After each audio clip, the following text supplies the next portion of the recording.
In the early 1960s, 6% of Americans were diagnosed with some form of chronic disease. Only 6% of Americans were diagnosed with chronic disease in the early 1960s. By 2006, incredibly, there was 54% of all Americans had been diagnosed with some form of chronic disease. 54%. This was in 2006. That's been a trend. Chronic disease, all-cause mortality has been a trend. It's heading in the wrong direction. It's been happening for many years, as we can see. Now, I've said this and I want to say it again. This is an election year, and you're going to hear a lot about healthcare. And a lot of folks are talking about wanting to increase access for people to have healthcare, or to increase money or dollars so that people can afford healthcare. But healthcare is not the solution to the chronic disease epidemic that we're facing in this country.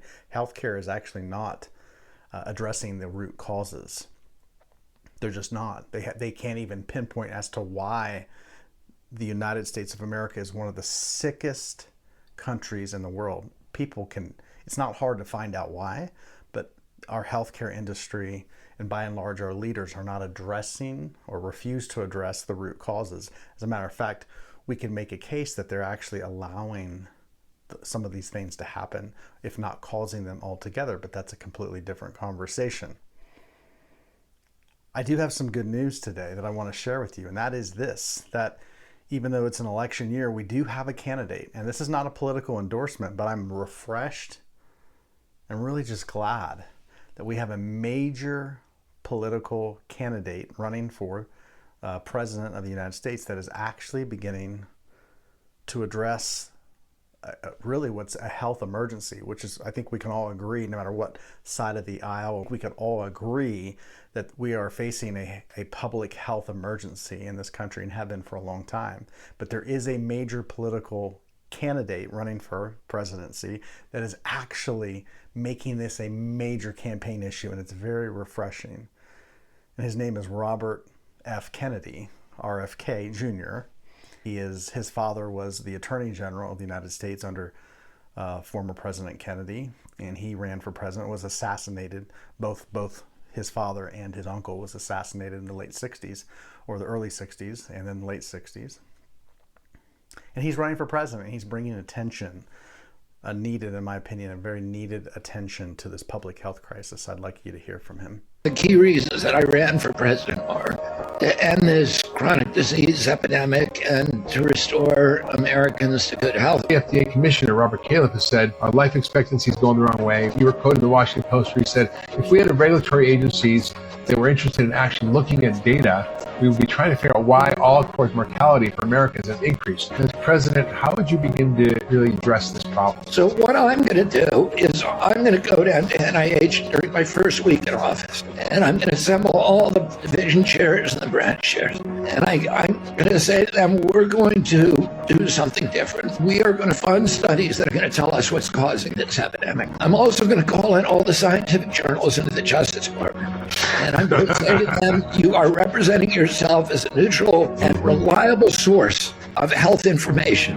And you have done tremendous damage to public health because you are publishing fake science to promote the mercantile ambitions of the pharmaceutical industry and of the food industry, the big agricultural interests of the oil and gas and coal and all these other big powerful industries. And you're lying to the public, and you've caused tremendous damage to public health, and I'm going to hold you responsible. I'm going to litigate against you under the racketeering laws, under the general tort laws. I'm going to find a way to sue you unless you come up with a plan right now to show how you're going to start publishing real science and stop retracting the real science. It will give the attorneys a chance to litigate these issues in court because there's no good science on these issues. You can't sue a company for making your children fat, for poisoning them so that their microbiome doesn't work. work anymore. But once you create that science, once you have 15 or 20 studies that show that, then those kind of suits become possible. And that's how you really change policy, just like we did with Monsanto case. We got a critical threshold of studies,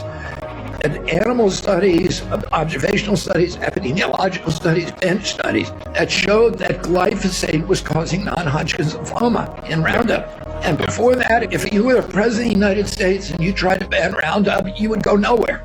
It doesn't matter who you are. But if you have enough science to get past the Daubert threshold, where the judge has to make an independent judgment that there's sufficient science, I'm going to provide that enough science, sufficient science on each one of these exposures and each one of these injuries to show who's causing what and hold them responsible in court. My uncle was president in 1960. Go back and look at his speeches and his thoughts back then about a subject which I believe to be most important, and that is the subject of physical fitness. And he was extraordinarily distressed at that point. And if he could look at Americans today, he would be in shock, because we are so sick. When he was in office, obesity was at 13%. Today it's at 45%. 75% of Americans are overweight. When he was in office, 6% of Americans had chronic disease. By 2006, it was at 54%. Now, this is one of the reasons, the key reasons that I ran for president, to end this chronic disease epidemic and to restore Americans to good health. This should be a matter of concern to us all. A country is as strong really as its citizens. And I think that mental and physical health go hand in hand.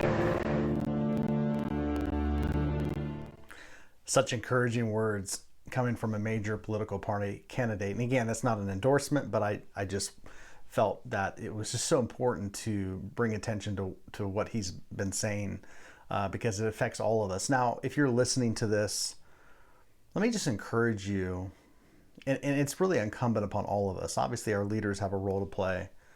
Healthcare professionals, they have a role to play, but we all have a role to play in our own health. We should all be invested in our own health. See, I hear people say all the time that they can't afford, right? And I'm a life coach by profession, and I hear people say all the time, oh, they can't afford coaching. And I will just say this, forget about coaching for a moment. You can't afford to not invest in yourself. Coaching is an investment in yourself, but so is just any time you decide to take action on your well-being, your inner well-being, your physical well-being, your educational well-being, whatever it might be. Whenever you pull the trigger and take action on your own well-being, that's an investment into yourself. And when you invest in yourself, you never go wrong. See, people who are poor or impoverished in mindset first, poverty is a mindset first. People who are impoverished in their mindset, they can't afford to invest in themselves. Doesn't mean they don't spend money. No, it's actually more costly to not invest in yourself. If you have chronic disease, it's really expensive.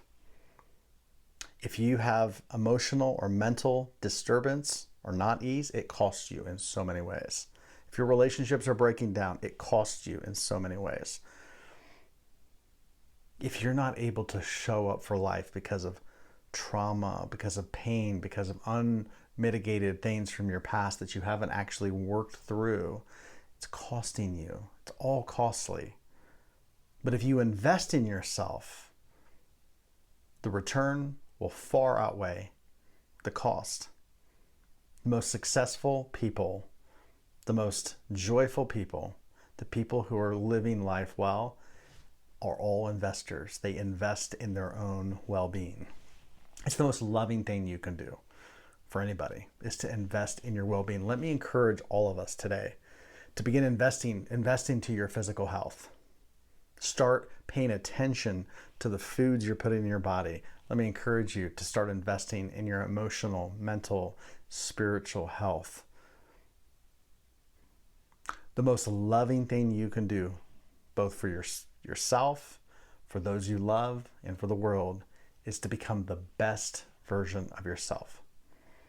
The most loving thing you can do, the most loving thing any of us can do for ourselves, for our family, and for the world at large, is to become the best version of yourself, physically, mentally, emotionally, and spiritually. this is the opportunity facing all of us right now. Let me encourage you to invest in yourself.